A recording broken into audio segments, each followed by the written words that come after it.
This is Sam O'Reilly for Boxing Social in association with Betfred. We've just finished the Next Gen show and delighted to be joined in his hotel room. Luther Clay, how are you, sir? Yeah, man, I'm very good, after a good fight.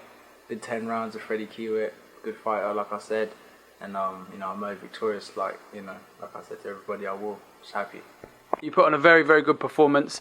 You seemed to invest in the body pretty early, and it looked like it was wearing him out. Was that part of the game plan? I mean, he's a mover. You got to slow him down by hitting to the body, chest, whatever. So I was just trying to slow him down a little bit so I could catch up with him. And it caught up late in the later rounds. But he came back strong with a good second wind, and he made me have to go even above, So congrats to him, man.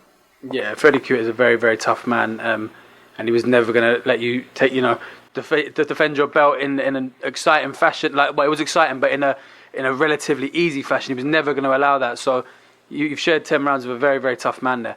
Talk to me about the platform. This is your second Sky show, I believe.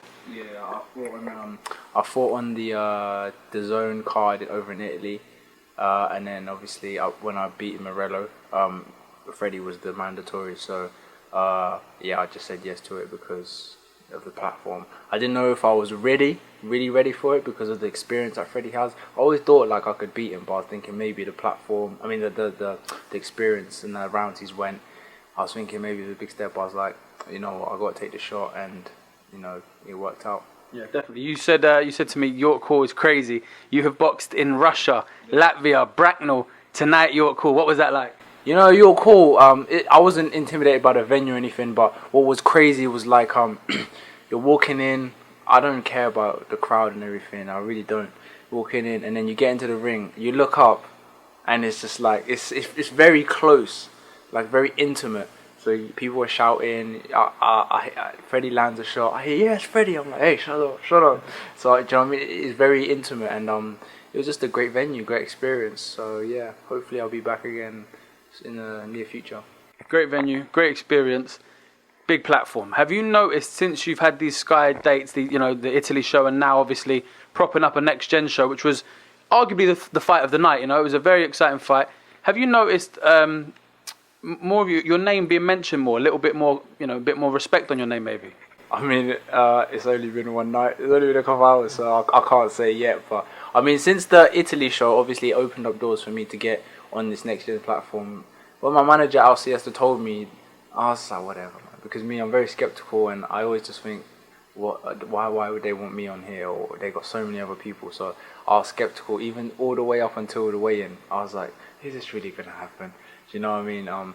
But I'm just happy that I came on this platform.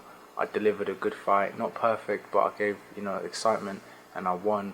And I'm setting up my year for 2020 in perfect fashion. Yeah, you've had, I briefly touched on you've boxed in some places that you wouldn't really usually get a young British prospect boxing. So your path has been slightly different from most people. Al has been with you, Al Siesta has been with you from the very start. He was proud as punch when I interviewed him earlier.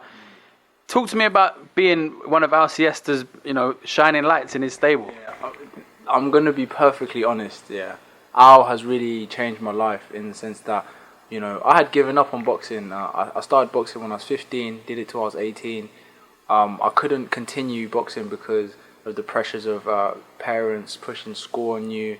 And then, I couldn't even get to the gym. I was saving up lunch money to get to the gym. I was like, what's the point, So I stopped boxing, went to uni, I was drinking and stuff, And then I was in the gym one day. I was just sparring with some amateur kids. I did well against one of the kids. And then Al found me just saw the sparring. He's like, I want you to train with so-and-so. And then after 6 months of training, he turned me professional. So he's just guided me. He had the vision before I even had it. I was fighting, just be like, whatever. Like, I was serious. I was training serious, but I didn't believe in myself. Or, but this guy was telling me, you've got something, and I'm investing money in you. Why would I be investing all this money in you if I don't see something? And even to this day, it's only recently that I've started to see it because, when you have such little experience and you're fighting fighters like Freddy Kiwitt, it's daunting, and you're just thinking, man, like if I lose, I'm gonna go back to nothing. No one's gonna come and wanna watch me, support me. So like, I mean, I'm motivated for myself because I want to make it happen, but I'm also motivated because of all the money and time and stress that I was put on me. And I just, just big credit to him, man. He's done a lot for me. Yeah, most definitely. I attended a show that you're a Bracknell boy. You've been headlining shows there, and it's the progress. He put them shows on, and he had the faith in you from early for you to prop up his shows. So you can really see the belief he has in you, and it's very nice to see that belief sort of. It's early as you said, but you can kind of see he's put his money in he's backing you correctly. Does it feel like you're paying him back in some way? Yeah, man. When I won the title in Italy, I didn't even say. First thing I said was, "Yeah, I won you your belt." And he was like, "It's your belt." I was like, "Yeah, whatever, but it's your belt." You know what I mean? Because, he literally, like I said, changed my life. I was in uni. I was doing something I wasn't enjoying. I stuck through it, but the boxing and Al gave me a path. And now, like 2020, I just want to keep on developing. And maybe to the back end of the year, we'll take another big step up and try to climb the rankings again. Because obviously I'm in the WBO. Maybe a couple more fights, more experience, and maybe we'll pick off another name, or maybe a big domestic fight against some of the other names. But we'll see. Any names on in your mind that you'd like to fight? Whether it's they hold a title that you want, or just because you'd like to test your skills against theirs. For me right now, no. I mean, the thing is a welterweight. There's so many welterweights. I'm not really into the calling people out. I just want to keep developing. Whoever my management say, they say. I mean, the one that keeps popping out is Conor Benn, because obviously that's the big fight.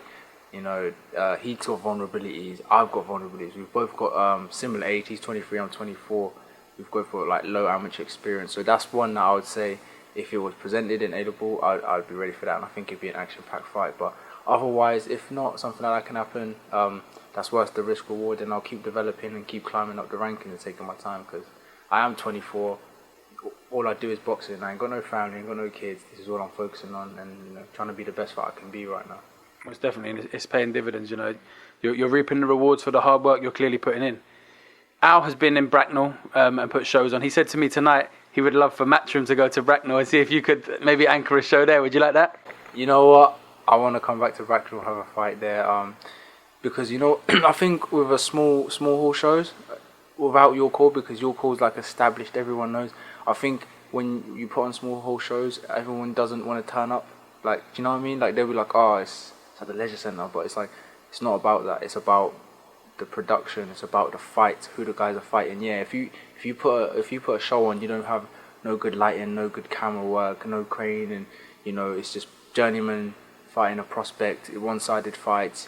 No excitement, then yeah, it's not worth the value of money. But Al has consistently put on good shows, tough matchmaking, and there's been a lot of upsets on his shows and upset a lot of people. But that is boxing.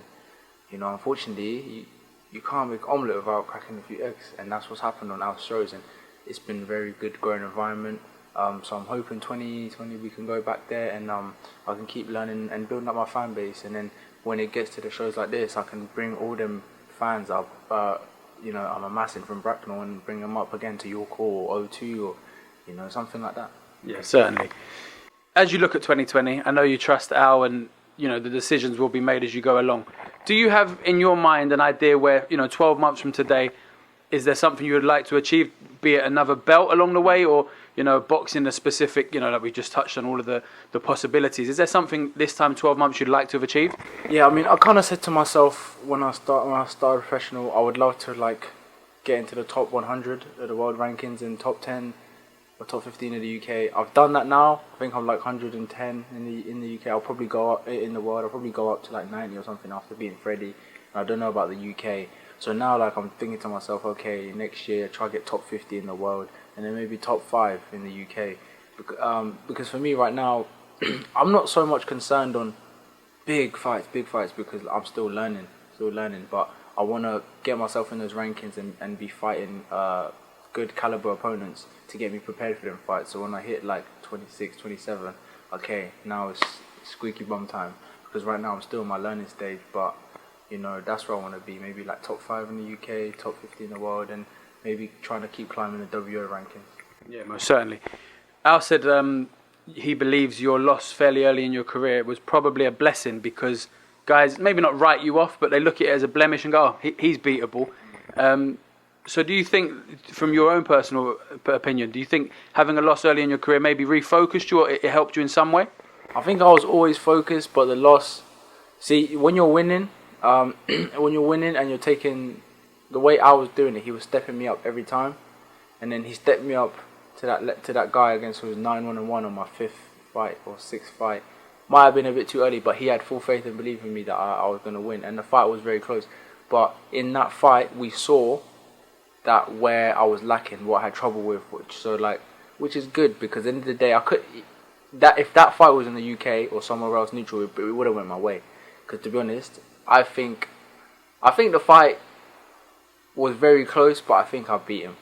But I did a lot of stuff wrong, and he showed flaws in me that now every day I work on, because I know I'm still not there. I know I still have like memories of what that guy was doing to frustrate me and do things. So I'm like, okay, every day I work on this. Every day, even when I'm doing something else, I'm trying to implement stuff to, fix that kind. So for me, it was good. It did.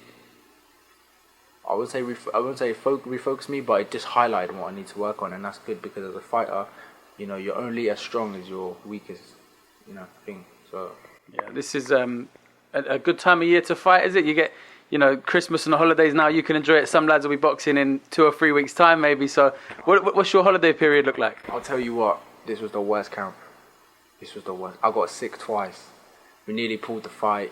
For me, I don't know. I always get sick, but in December, winter period, I always get sick a lot. So I got sick at the first 2 weeks of camp for 10 days. Then I got sick again 3 weeks before the fight, but I couldn't afford to take the time off. I couldn't afford, so I had to I took a week off sparring. I just did everything light, tried to do light skipping, light pads, everything light, just to get my weight down. And then the last 2 weeks, and then there was 5 days, we did a lot of sparring. So, it was crazy. If I fight again in December, I'm not training in the UK, because it's cold. Maybe you need to get your flu jabs done. Maybe. So eat more oranges or something, but it's good, because now I get to relax, and, which I'm looking forward to, but it was hard. It was a hard camp. Time frame of when you're back in the gym? Have you earmarked a date? Look, I'll have 2 weeks break and then I'll be back in, or? Well, I think I'm flying off to South Africa. Well, I'm flying off to South Africa on Monday for 3 weeks to see my family, and then I'm gonna come back, and then I think Al wants me out again March time. So stay out there and try to keep myself in shape, and then come back, and hopefully March time. Don't know where, don't know what, I don't know. But yeah, March time, hopefully.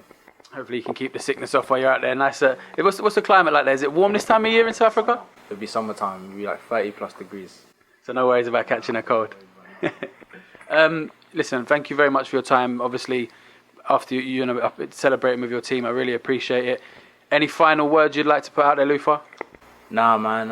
All the fans that you're called tonight, hope you enjoyed, and all the fans watching at home, hope you enjoyed as well. Follow me on Instagram, Black Panther Boxing, and Twitter, LufaClay95. Lufa Clay, fantastic performance tonight.